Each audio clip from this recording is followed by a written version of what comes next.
Llegamos a la octava y última parte del audiolibro Piense y hágase rico.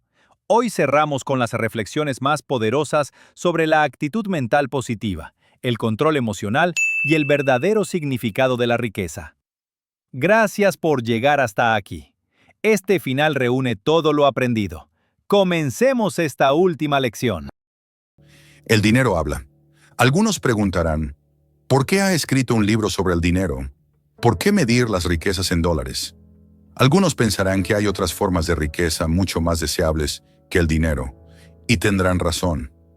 Sí, hay riquezas que no pueden medirse en términos monetarios, pero millones de personas dirán, dame todo el dinero que necesito, y yo me encargaré de encontrar aquello que deseo. La razón principal por la que he escrito este libro es porque millones de hombres y mujeres se encuentran paralizados por el temor a la pobreza. Lo que esa clase de temor es capaz de hacerle a uno fue muy bien descrito por Westbrook Pegler. El dinero no es más que conchas de almejas, o discos de metal o trozos de papel, y hay tesoros del corazón y del alma que el dinero no puede comprar. Pero la mayoría de la gente sin dinero es incapaz de tenerlo en cuenta y sostener su espíritu. Cuando un hombre se encuentra en lo más bajo, está en la calle y es incapaz de conseguir trabajo, a su espíritu le sucede algo que se refleja en la caída de sus hombros, la forma de llevar el sombrero, su modo de caminar y su mirada. No puede escapar a una sensación de inferioridad con respecto a la gente que tiene un empleo seguro, aun cuando sepa que esas personas no son sus iguales en carácter, inteligencia o habilidad. Por su parte, los demás, incluso sus amigos, experimentan una sensación de superioridad y lo consideran una víctima, quizá de una manera inconsciente. Tal vez ese hombre pida prestado durante un tiempo, pero no el suficiente como para continuar con la vida a la que está acostumbrado, y tampoco podrá continuar pidiendo durante mucho tiempo. Pero pedir, aun cuando sea para vivir, es una experiencia deprimente. Y al dinero así obtenido, le falta el poder que el dinero ganado con su propio esfuerzo tiene. Evidentemente, nada de esto se aplica a los zánganos y los pordioseros, sino solo a los hombres con ambiciones normales y que se respetan a sí mismos. Las mujeres que se encuentran en la misma situación son algo diferente. De algún modo, no las consideramos como personas marginadas. Raras veces viven en la miseria o piden por las calles, y cuando se encuentran entre la gente, no se las reconoce por las mismas señales que identifican a los hombres mendigos. Desde luego, no me refiero a las harapientas de la gran ciudad, que son la parte opuesta de los vagabundos masculinos confirmados. Me refiero a mujeres bastante jóvenes, decentes y con inteligencia. Tiene que haber muchas mujeres así, pero su desesperación no resulta tan evidente. Quizás se suiciden. Un hombre sin dinero y desempleado tiene tiempo para lamentarse. Puede que viaje muchos kilómetros para buscar trabajo y descubra que el puesto ya ha sido ocupado o que solo sea un puesto sin salario fijo. El hombre regresa a la calle sin un sitio al que ir, excepto a cualquier parte. Camina por las calles, observando escaparates de tiendas y lujos que no son para él. Se siente inferior, dejando paso a las personas que se detienen a mirar con interés. Entra a la biblioteca para descansar los pies y calentarse un poco, pero sabe que no está buscando trabajo. Se siente perdido, sin objetivo. Aunque va bien vestido con ropa que tenía cuando tenía trabajo estable, esas ropas no ocultan su caída. Ve a miles de personas a su alrededor, todas ocupadas con sus trabajos, y las envidia profundamente. Ellos tienen su independencia, orgullo y autorrespeto, algo que él siente que ha perdido. Nadie sabe exactamente cómo nació el temor a la crítica, pero lo cierto es que todos lo experimentan. Este autor cree que se origina de una parte heredada de la naturaleza humana, que no solo lo lleva a despojar a los demás de sus bienes, sino también a justificarlo criticando a otros. Un ladrón, por ejemplo, critica al hombre al que roba. Políticos que buscan un puesto no destacan sus virtudes, sino que intentan menospreciar a sus oponentes. Los fabricantes de ropa han capitalizado este temor a la crítica, cambiando los estilos cada temporada. Nadie establece los estilos, sino el fabricante, que cambia los diseños para vender más ropa. Del mismo modo, los fabricantes de automóviles cambian los modelos cada temporada, ya que nadie quiere conducir un automóvil antiguo. Este temor a la crítica afecta las decisiones importantes en la vida. Si pudiéramos leer los pensamientos secretos de una persona madura, de 35 a 40 años, encontraríamos que muchos dudan de las fábulas enseñadas por dogmáticos de generaciones pasadas. Aunque vivimos en una época de gran conocimiento, mucha gente no se atreve a expresar su incredulidad. La razón, el temor a la crítica. En el pasado, la crítica solía conllevar severos castigos, y en algunos países todavía lo hacen. El temor a la crítica priva al hombre de su iniciativa, destruye su poder de imaginación, limita su individualidad, le quita la confianza en sí mismo y daña de 100 formas diferentes. Los padres a menudo hacen un daño irreparable a sus hijos cuando los critican. La madre de uno de mis compañeros de infancia solía castigarlo casi a diario con un palmetazo, completando la acción con la siguiente afirmación: terminarás en la cárcel antes de que cumplas los 20 años. A la edad de 17 años fue enviado a un reformatorio. La crítica es la clase de servicio que le sobra a todo el mundo. Todos tenemos una buena reserva de crítica gratuita que entregar, tanto si se nos pide como si no. A menudo los parientes más cercanos son los que peor ofenden. Debería ser considerado un crimen, en realidad es un crimen de la peor naturaleza, que cualquier padre produzca en su hijo complejos de inferioridad por medio de la crítica innecesaria. Los patronos que comprenden la naturaleza humana obtienen lo mejor de sus empleados no mediante la crítica, sino por medio de la sugerencia constructiva. Los padres pueden conseguir los mismos resultados con sus hijos. La crítica implanta el temor en el corazón humano, o el resentimiento, pero no construye ni el amor ni el afecto. Síntomas del temor a la crítica. Este temor es casi tan universal como el temor a la pobreza, y sus efectos son igual de fatales para el logro personal, sobre todo porque destruye la iniciativa y desanima el uso de la imaginación. Los principales síntomas del temor a la crítica son timidez. Suele expresarse por medio del nerviosismo, la timidez en la conversación y en el encuentro con personas extrañas, el movimiento extraño de las manos y de los pies, el desplazamiento de la mirada.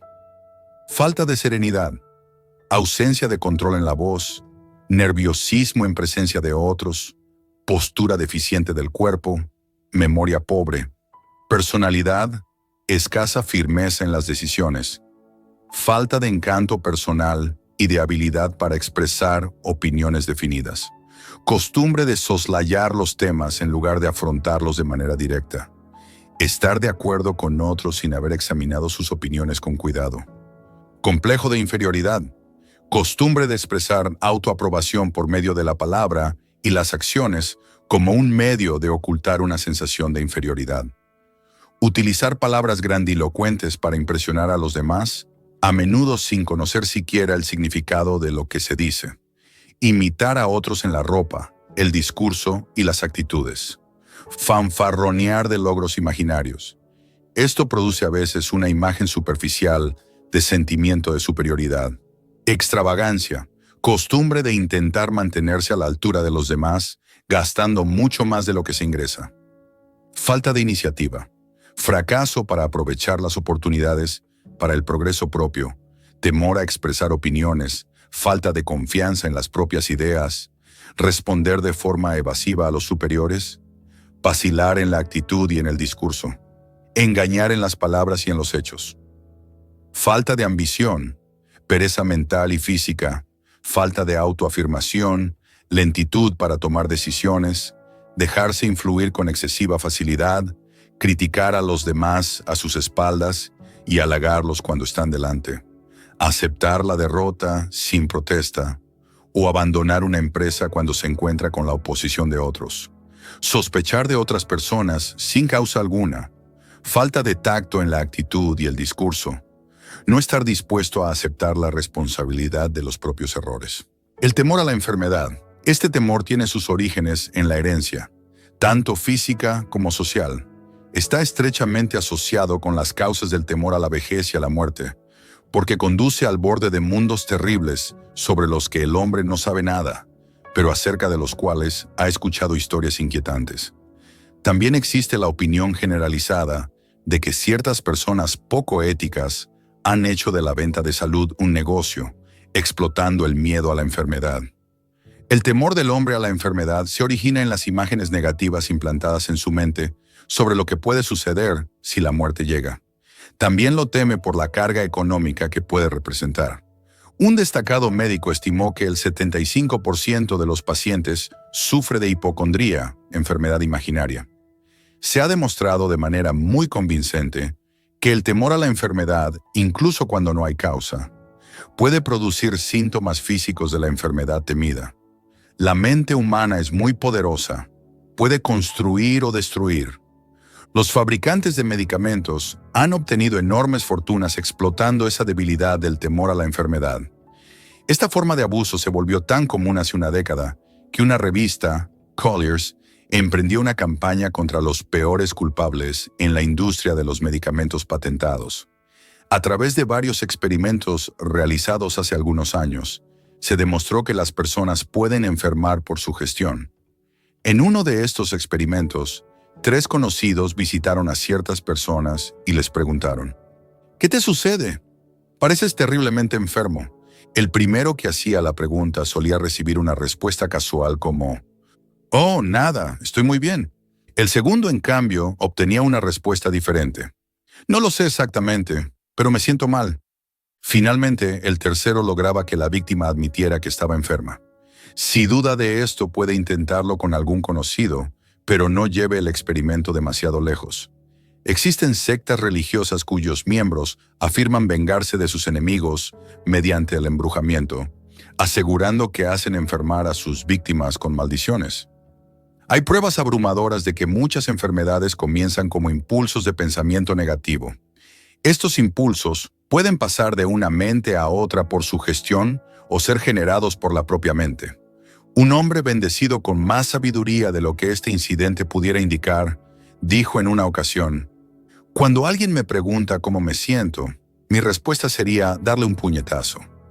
Muchos médicos recomiendan a sus pacientes un cambio de clima para mejorar la salud, pero lo que realmente necesitan es un cambio de actitud mental.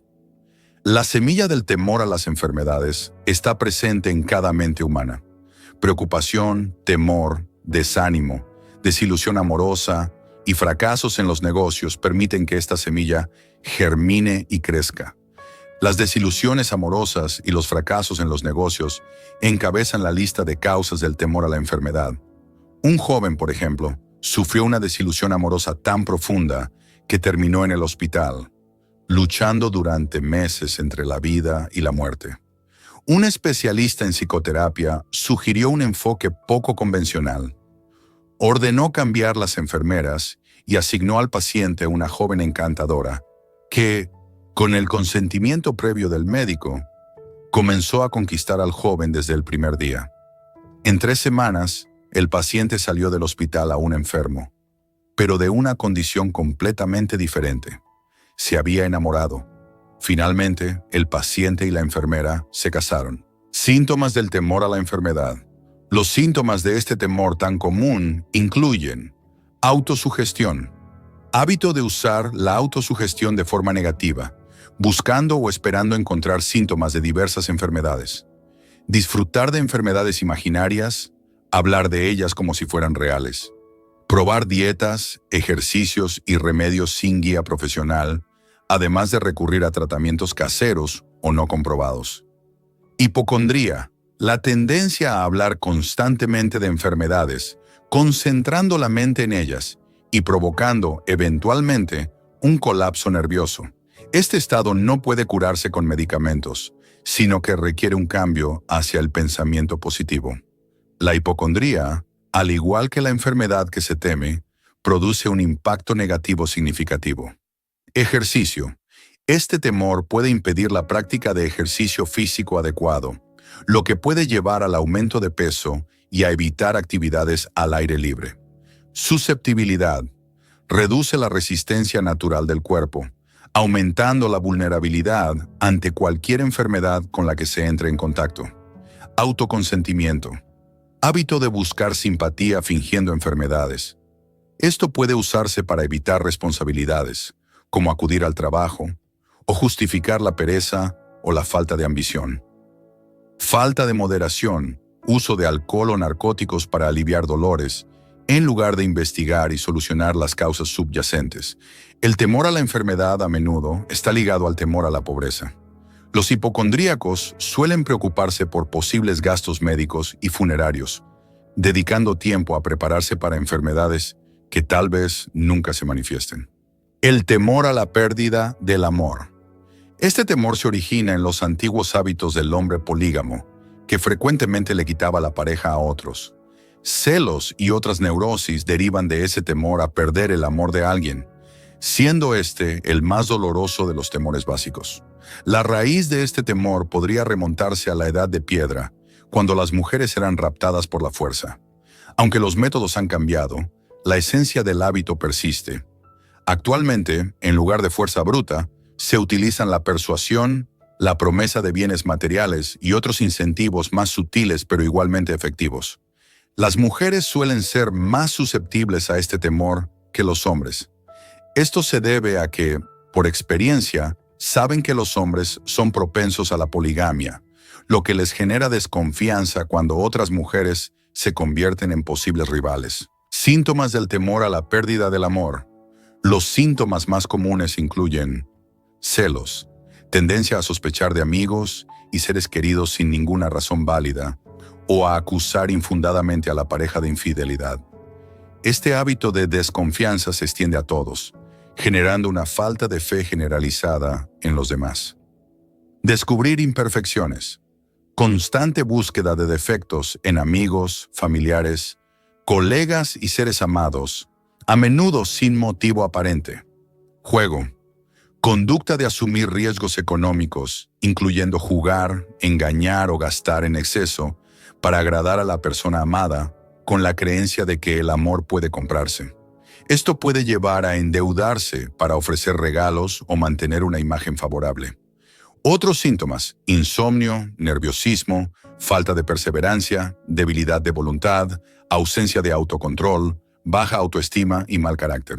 Aunque el líder religioso no sea capaz de proporcionar un salvoconducto hacia el cielo, ni la falta de él permita al desgraciado descender al infierno, la posibilidad de esto último parece tan terrible que el simple pensamiento se apodera de la imaginación de una forma tan realista que paraliza la razón e instala el temor a la muerte en nuestra mente.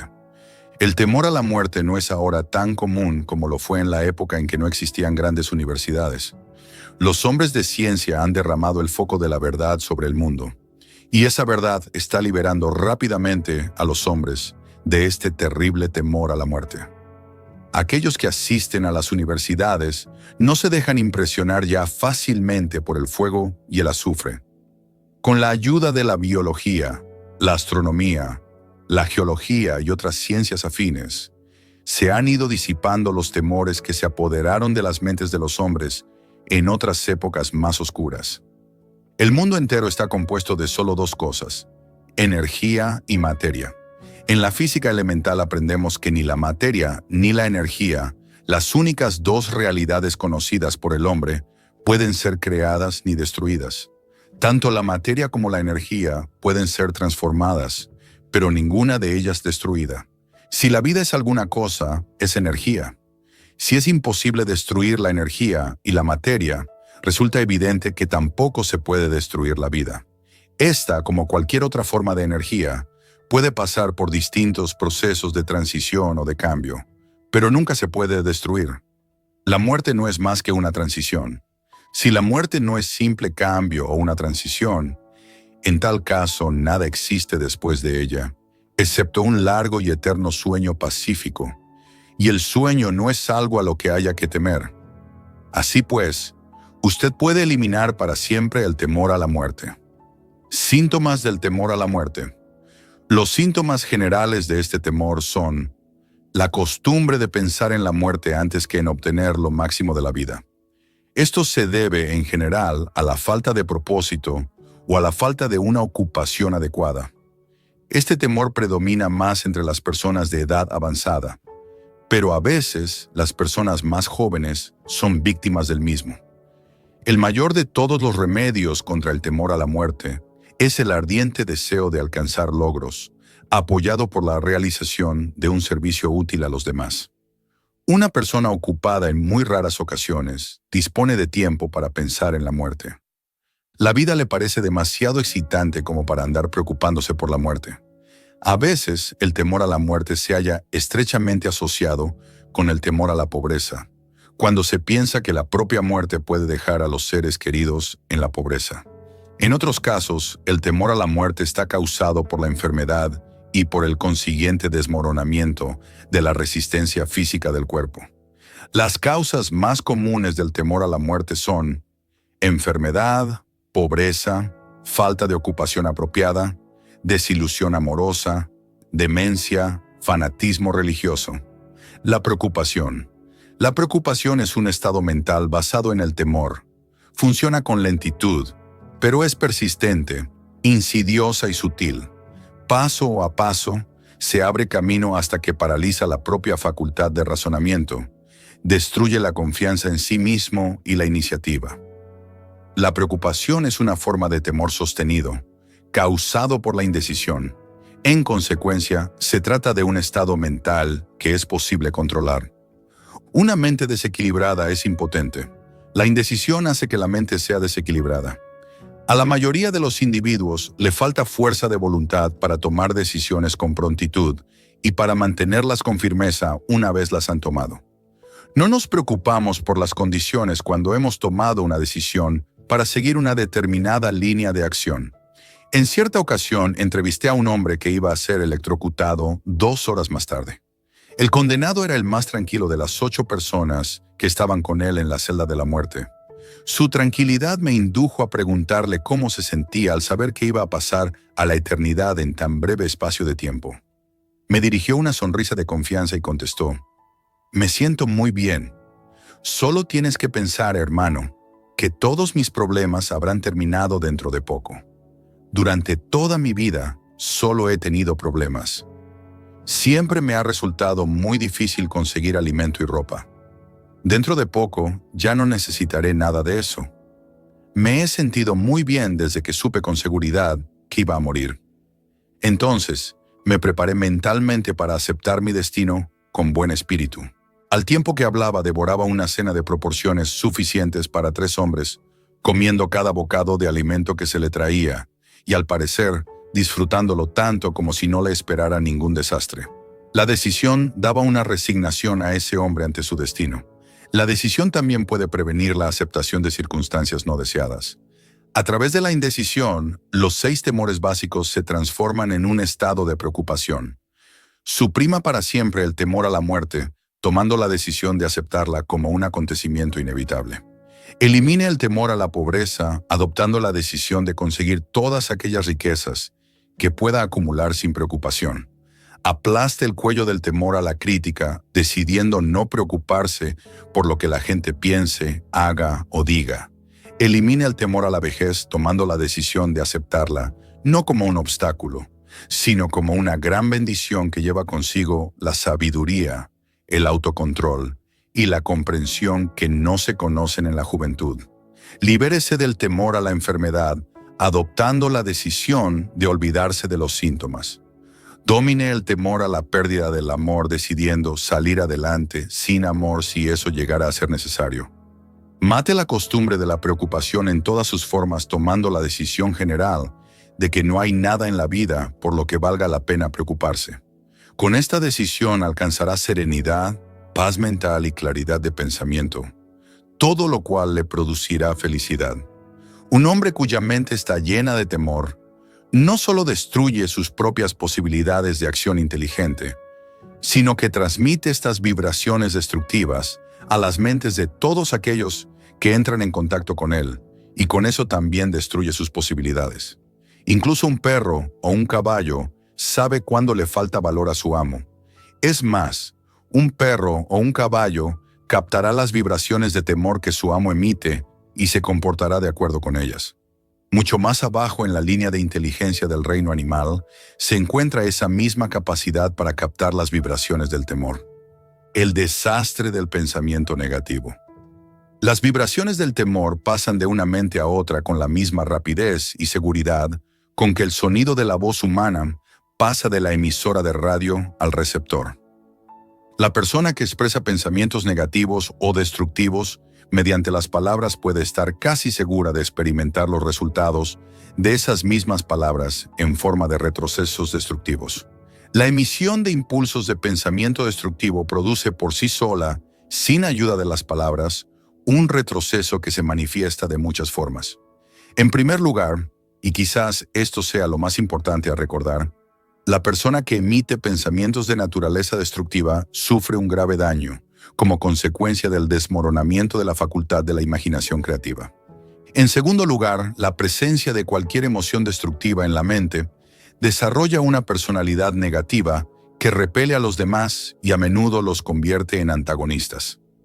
La tercera fuente de daño para la persona que tiene pensamientos negativos o que los emite radica en el hecho de que esos impulsos no solo son nocivos para los demás, sino que impregnan el subconsciente de la misma persona y terminan por formar parte de su propio carácter. Su empresa en la vida es, presumiblemente, alcanzar el éxito. Para conseguirlo debe encontrar la paz mental, adquirir los materiales necesarios para la vida y, por encima de todo, alcanzar la felicidad. Todas estas evidencias de éxito empiezan en forma de impulsos de pensamiento. Usted puede controlar su propia mente, ya que dispone del poder para alimentarla con los impulsos de pensamiento que prefiera. Con este privilegio también va la responsabilidad de utilizarlos de forma constructiva. Usted es el dueño de su propio destino terrenal, de la misma forma que tiene el poder para controlar sus propios pensamientos. Es capaz de influir, dirigir y controlar su propio ambiente, haciendo que su vida sea aquello que usted desea. O bien puede descuidar el ejercicio de ese privilegio, que es exclusivamente suyo, para que su vida se encuentre sometida y a merced de las circunstancias, que le arrojarán de un lado a otro como si fuera una tabla a merced de las olas del océano. El taller del diablo. Además de los 6 temores básicos, hay otro mal del que la gente suele sufrir. Constituye un terreno abonado en el que las semillas del fracaso crecen en abundancia. Es algo tan sutil que, con frecuencia, ni siquiera se detecta su presencia. Esta aflicción no puede clasificarse como un temor. Es algo que se halla enraizado más profundamente y que, a menudo, resulta más funesto que los 6 temores básicos. A falta de un nombre mejor, denominemos a este mal susceptibilidad a las influencias negativas. Los hombres que acumulan grandes riquezas se protegen siempre contra él. Aquel que se ve afectado por la pobreza nunca lo hace. Los que tienen éxito en cualquier actividad han de preparar sus mentes para resistirse a este mal. Si usted está leyendo esta filosofía con el propósito de acumular riquezas, debe examinarse a sí mismo con sumo cuidado para determinar si es susceptible a las influencias negativas. Si descuida este autoanálisis, habrá renunciado a su derecho a alcanzar el objeto de sus deseos. Haga que su autoanálisis sea investigador. Después de haber leído las preguntas preparadas para llevarlo a cabo, aténgase a un estricto recuento de sus respuestas. Ponga manos a la obra con toda la atención posible, como si emprendiera la búsqueda de cualquier otro enemigo del que supiera que está esperándole para tenderle una emboscada, y enfréntese a sus propias faltas, tal y como haría con un enemigo más tangible. Puede protegerse con facilidad contra los salteadores de caminos, ya que la ley ofrece cooperación organizada en beneficio de usted, pero tenga en cuenta que este 7º mal básico es mucho más difícil de dominar, porque suele golpear cuando usted no es consciente de su presencia, tanto si duerme como si está despierto.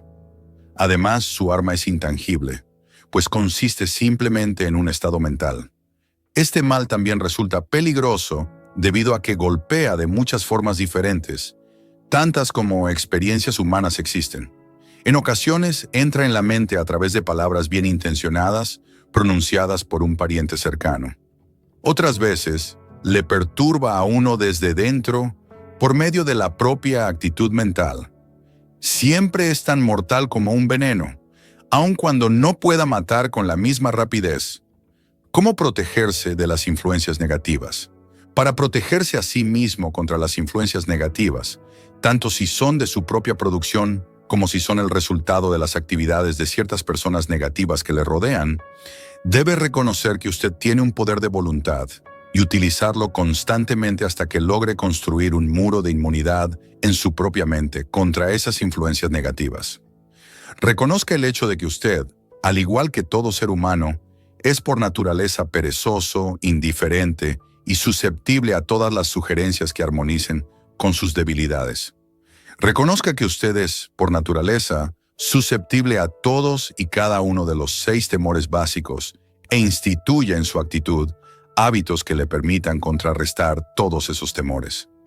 Reconozca que las influencias negativas actúan a menudo sobre usted a través de su propia mente subconsciente y que, en consecuencia, resultan difíciles de detectar, por lo que debe mantener la mente cerrada contra todas aquellas personas que lo depriman o lo desanimen de cualquier forma. Limpie su armario de medicamentos, arroje todos los frascos con píldoras y deje de ser indulgente con los resfriados, los dolores y las enfermedades imaginarias. Busque deliberadamente la compañía de personas que influyan para que piense y actúe por sí mismo. No espere problemas, ya que estos tienen tendencia a no desilusionarle. Sin duda, la debilidad más común de todos los seres humanos es la costumbre de abrir sus mentes a la influencia negativa de otras personas. Esta debilidad es tanto más nociva en cuanto la mayoría de la gente no se da cuenta de que ha sido maldecida con ella. Y muchos de aquellos que la reconocen descuidan el mal o se niegan a corregirlo hasta que se convierte en una parte incontrolable de sus hábitos cotidianos. Para ayudar a quienes desean verse a sí mismos tal y como son, en realidad, se ha preparado la siguiente lista de preguntas. Léala y exprese sus respuestas en voz alta, de tal modo que pueda oír su propia voz. Eso le facilitará ser honesto consigo mismo. Cuestionario de autoanálisis. ¿Suele quejarse de sentirse mal? En tal caso, ¿cuál es la causa? ¿Encuentra defectos en las otras personas a la menor provocación? ¿Comete con frecuencia errores en su trabajo? De ser así, ¿por qué? ¿Se muestra usted sarcástico y ofensivo en su conversación? ¿Evita deliberadamente la asociación con cualquier persona? Y si lo hace, ¿cuál es la causa? ¿Sufre con frecuencia de indigestión? En tal caso, ¿cuál es la causa? ¿Le parece que su vida es inútil y que no tiene esperanza de futuro? ¿Le gusta el trabajo que hace? Si no es así, ¿por qué? ¿Suele compadecerse de sí mismo? En tal caso, ¿por qué? ¿Siente envidia de aquellos que sobresalen por encima de usted? ¿A qué dedica la mayor parte de su tiempo? ¿A pensar en el éxito o a pensar en el fracaso? A medida que los años transcurren, ¿aumenta la confianza en sí mismo o la pierde? ¿Aprende algo valioso de los errores que comete? ¿Permite que algún pariente o conocido le preocupe? En tal caso, ¿por qué? ¿Se encuentra a veces en las nubes y en otras ocasiones en las profundidades del abatimiento? ¿Quién tiene la influencia más inspiradora sobre usted? ¿Cuál es la causa?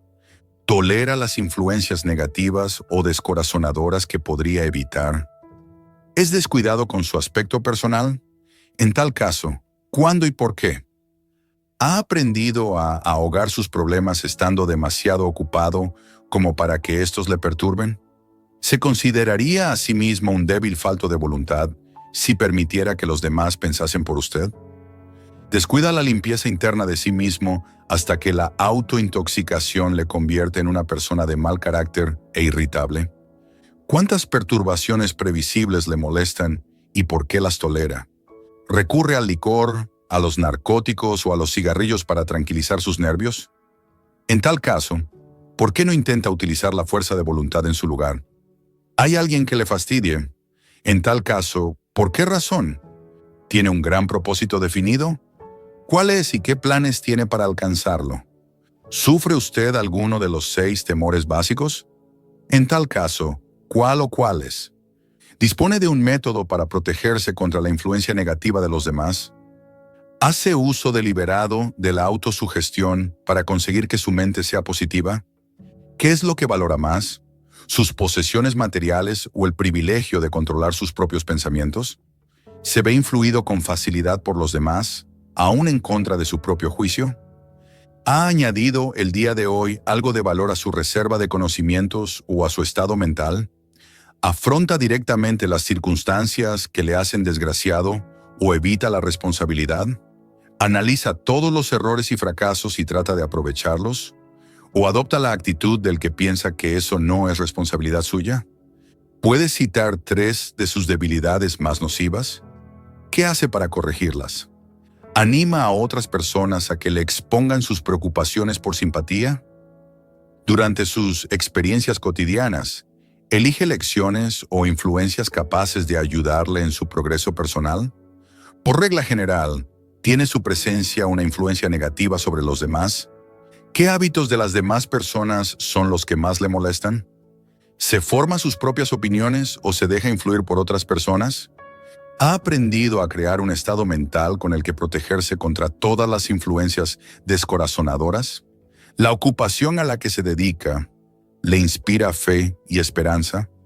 ¿Es usted consciente de tener fuerzas espirituales de un poder suficiente como para permitirle mantener la mente libre de toda forma de temor? ¿Le ayuda su religión a mantener una mentalidad positiva? ¿Cree que es su deber compartir las preocupaciones de los demás? En tal caso, ¿por qué? Si usted cree que los pájaros de un mismo género vuelan juntos, ¿qué ha aprendido de sí mismo mediante el estudio de aquellos amigos a los que atrae? ¿Qué conexión, si hay alguna, ve usted entre la gente con la que se asocia más estrechamente y cualquier infelicidad que pueda experimentar? ¿Sería posible que alguna persona a la que considera su mejor amigo sea en realidad su peor enemigo, debido a la influencia negativa que ejerce sobre su mente? ¿Según qué reglas juzga quién es valioso para usted y quién es nocivo? ¿Son sus asociados íntimos mentalmente superiores a usted o inferiores? ¿Cuánto tiempo de cada 24 horas dedica usted a A. Su ocupación. B. Dormir. C. Jugar y relajarse. D. Adquirir conocimientos útiles. E. Desaprovechar el tiempo. Entre sus conocidos, ¿quién de ellos le estimula más? ¿Quién le previene más y quién le desanima más? ¿Cuál es su mayor preocupación y por qué la tolera? Cuando otros le ofrecen un consejo no solicitado, ¿lo acepta sin cuestionarlo o analiza sus motivaciones? ¿Qué es lo que más desea por encima de todo lo demás? ¿Tiene intención de conseguirlo y está dispuesto a subordinar el resto de sus deseos a ese? ¿Cuánto tiempo dedica al día a conseguirlo? ¿Cambia de opinión con frecuencia? En tal caso, ¿por qué? ¿Suele terminar todo aquello que empieza? ¿Se siente fácilmente impresionado por los negocios o por los títulos personales, grados académicos o la riqueza de otras personas? ¿Se deja influir fácilmente por lo que otras personas piensan o dicen de usted? ¿Valora a las personas por su estatus social o financiero?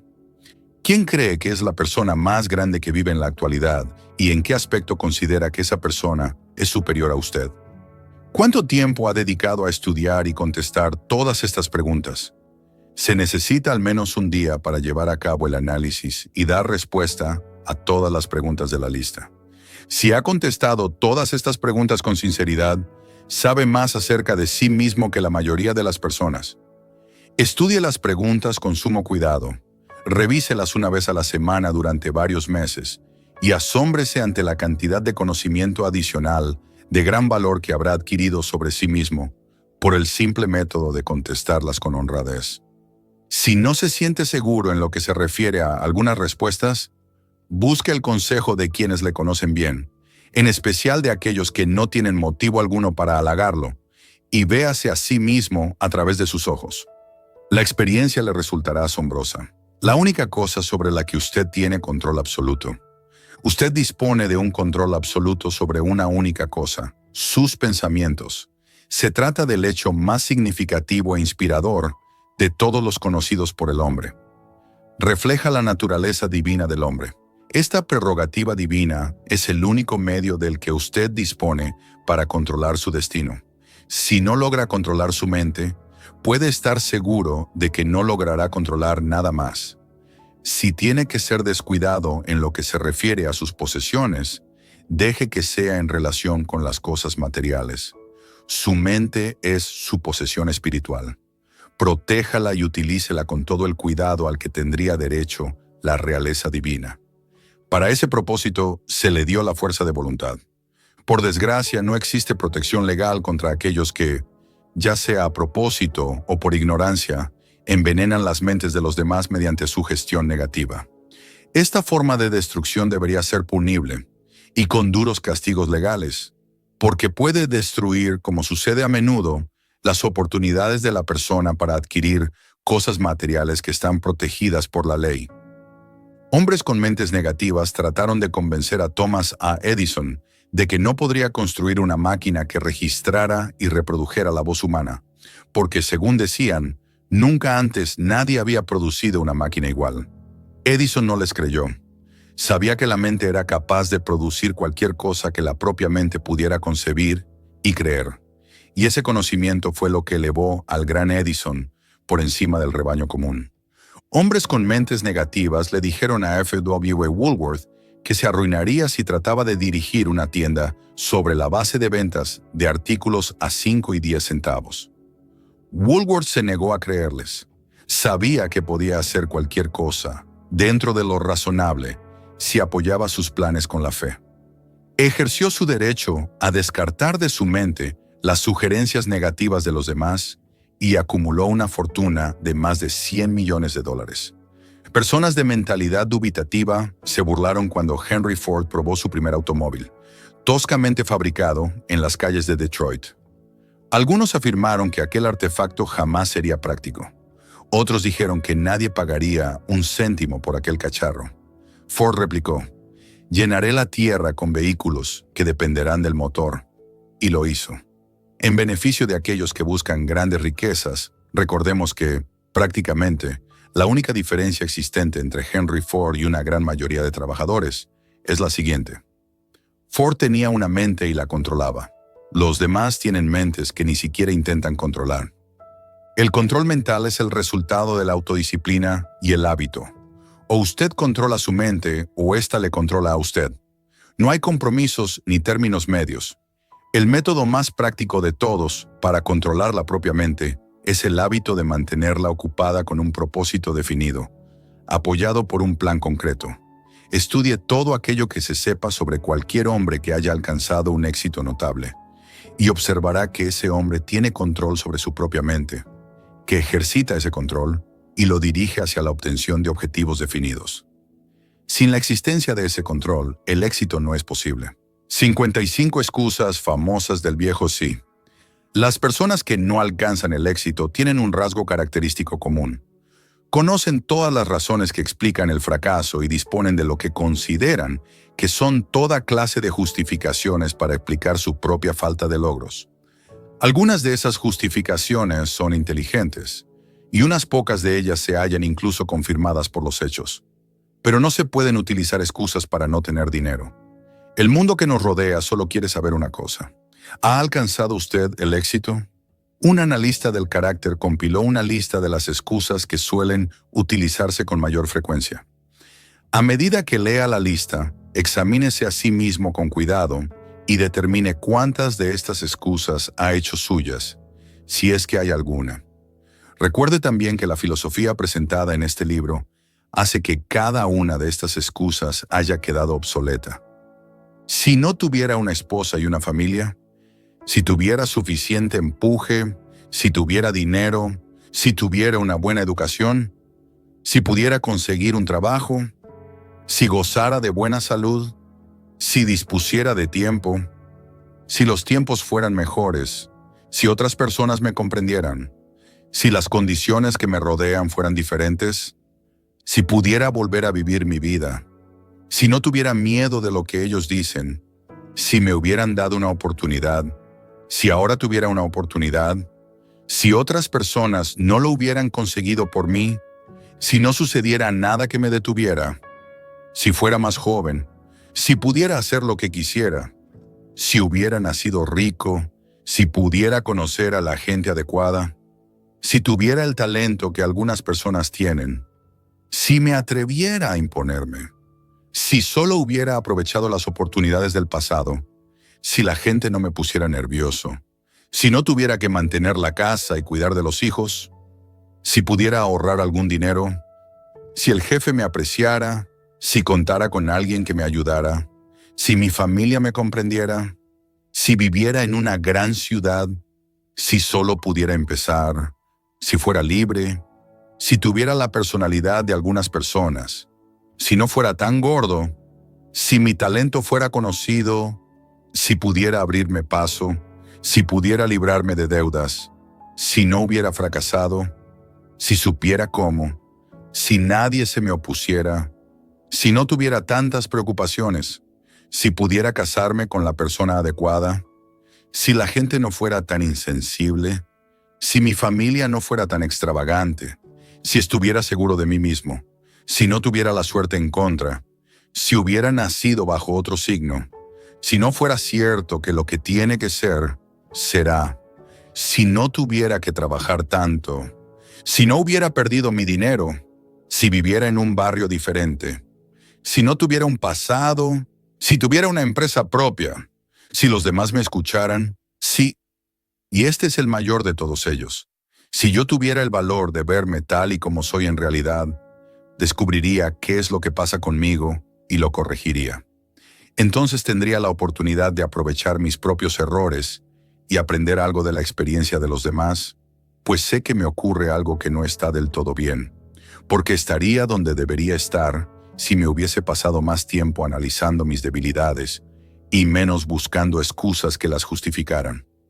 Encontrar excusas con las que explicar el fracaso es un pasatiempo nacional. El hábito es tan viejo como el ser humano y fatal para el éxito. ¿Por qué la gente se aferra a sus mezquinas excusas? La respuesta es evidente. Defienden sus excusas porque ellos mismos las crean. Toda excusa es hija de la propia imaginación, y está en la naturaleza del hombre defender lo que es producto del propio cerebro. Encontrar excusas es un hábito profundamente arraigado. Los hábitos son difíciles de romper, sobre todo cuando ofrecen una justificación para algo que hemos hecho. Platón pensaba en esta verdad cuando afirmó: la primera y mejor victoria es conquistar el yo. Ser conquistado por el yo es de todas las cosas la más vergonzosa y vil. Otro filósofo expresó una idea similar al decir: me llevé una gran sorpresa al descubrir que la mayor parte de la fealdad que veía en los demás no era más que un reflejo de mi propia naturaleza. Elbert Hubbard dijo: siempre ha sido un misterio para mí saber por qué la gente se pasa tanto tiempo engañándose a sí misma, creando excusas para justificar sus debilidades. Si ese tiempo se utilizara de un modo diferente, bastaría para curar la debilidad, y entonces no necesitaríamos de ninguna excusa. Antes de terminar, quisiera recordarle que la vida es un tablero de ajedrez y el contrincante es el tiempo. Si vaciláis antes de mover o descuidáis hacer el movimiento con prontitud, el tiempo os vencerá. Jugáis contra un contrincante que no tolera la indecisión. Es posible que hasta ahora usted haya tenido una excusa lógica para no verse obligado a exigirle a la vida aquello que usted mismo le ha pedido, pero esa excusa ha quedado obsoleta, porque ahora usted está en posesión de la llave maestra que abre la puerta de las cuantiosas riquezas de la vida. La llave maestra es intangible, pero muy poderosa. Otorga el privilegio de crear, en la propia mente, un ardiente deseo de alcanzar una forma definida de riqueza. No hay ningún castigo por utilizarla, pero se ha de pagar un precio por no hacerlo. Ese precio es el fracaso. Si se la utiliza, en cambio, le espera una recompensa de enormes proporciones. Se trata de la satisfacción que nos produce conquistar el yo y obligar a la vida a entregarnos aquello que se le pide. La recompensa es digna de su esfuerzo. ¿Está dispuesto a empezar y convencerse? Si todos estamos relacionados, como dijo el inmortal Emerson, debemos conocernos.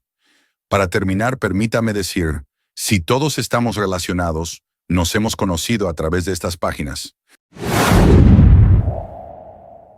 Felicidades, has completado el audiolibro completo de Piense y hágase rico. Ahora llevas en ti los principios de Napoleon Hill para transformar tu vida financiera y personal. En el canal encontrarás más audiolibros, resúmenes y contenido para seguir creciendo. Dale like, comenta lo que aprendiste y comparte este contenido con quien más lo necesite. Recuerda, todo comienza en tu mente.